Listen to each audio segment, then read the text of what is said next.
Okay, Baroness Amos, you were honoured under the Prime Minister Tony Blair by the Queen. What is your tribute or your important moment about the Queen in this 60-year Jubilee?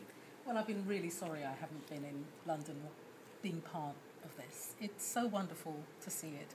And the thing that always strikes me is that the Queen is the confidant, the advisor, not just to successive UK Prime Ministers, but to all the leaders in the Commonwealth. And I think that we sometimes forget this. And yet at the same time, here is someone who can give that wise advice, but also is so warm and able to relate to so many people around the world. And her own grandson, the future king, one day said that she has shown the strength of women at the top.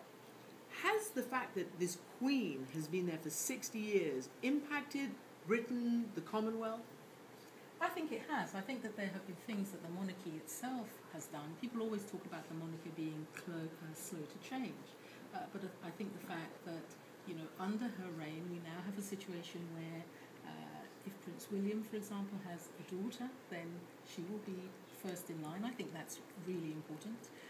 But I think the fact that she's been able to show such humanity in that role, which I think has been hard as women were making their way through organisations.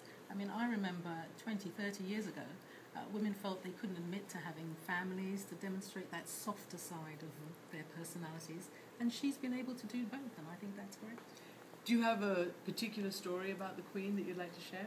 Well, for a very long time, I was president of the Privy Council, and I was always getting the protocol slightly wrong. And she was always so kind to me in those moments and making sure that I felt absolutely comfortable. And it was a real privilege. Every month I went along to preside over a Privy Council meeting and had, a tiny moment of my own with the Queen. And what is Privy Council for those who are not in the know?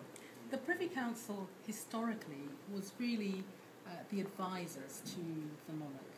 But as government has grown, the Privy Council has become, in a sense, less and less important because you've got government departments who give that advice.